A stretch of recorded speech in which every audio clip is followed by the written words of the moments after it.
Velkommen til denne præsentation, hvor vi skal se, hvordan Quicksteps dokumentationsværktøjet virker og step-by-step menuen. Vi går ind i Quicksteps menuen, og som man kan se her, vi har noget, der hedder Quick Administration. Det er forbeholdt administrator, datakonverteringsværktøjet, vi har værktøjet generelt, og så har vi kommet godt i gang. Det er kommet godt i gang, vi skal kigge på nu. Vi går ned i step 1, og her ser vi basis. Det er således, at det er meget vigtigt at have fundamentet på plads, inden man begynder at sætte systemet op. I Quicksteps-menuen er der direkte link og dokumentation. Link over til Word, hvor man har en såkaldt Word-checkliste.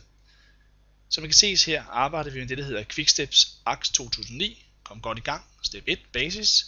Og vi har dokumentation på alle basismoduler, inklusiv produktion osv.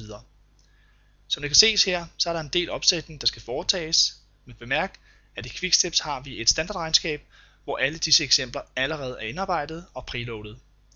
Det gør fleksibiliteten meget større og nemmere at sætte op. Som et led i vores dokumentation, der skal man udfylde de her lister. Man kan fx udfylde version, hvad er det for en opsætning, der er foretaget, og hvem har foretaget opsætningen. Det betyder, at når man hands-on har fået sat hele basissystemet op, så gør det, at man har en fuld dokumentation på det hele. Jeg går nu ned og kigger på selve basismodulet. Jeg starter med adresseformater. Og som det kan ses, så er der allerede oprettet 14 adresseformater inde i AX.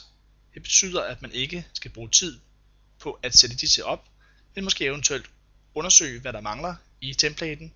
Og i vores tilfælde, der tilføjer vi f.eks. Polen. Så vi går tilbage til vores AX, vores Quicksteps basis step-menu, og så tilføjer vi de lande, som måtte være relevante eller manglede. Vi opretter i vores tilfælde Polen, gemmer den, og nu har vi foretaget en parameteropsætning, et ændring af skabelonen, og det skal vi selvfølgelig tilbage have dokumenteret, og ikke mindst godkendt, at processen har været OK. På samme måde gør man med alle andre moduler, finans, debits og credits osv. Så vi dokumenterer, hvad der bliver ændret i skabelonen, hvad for nogle beslutninger bliver taget under processen. Næste step, det er punkt 2.2, det hedder lande og region, og det giver også mening her, at oprette Polen, hvis det er det, der er tilfældet. Så vi opretter nu landet Polen. Det, der er gode med Quicksteps processen, det er, at de er afhængige af hinanden. Så først skal man oprette adresseformatet, og så bagefter lande.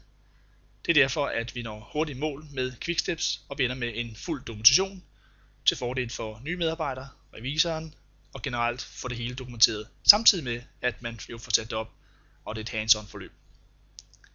Vi går tilbage og kigger i vores Quicksteps menu, og vi kan se her, at vi har rettet tingene, og dermed også dokumenteret det. Det er lidt omkring vores dokumentationsværktøj, og i den forbindelse får vi dokumenteret alle parameteropsætninger i hele AX-systemet.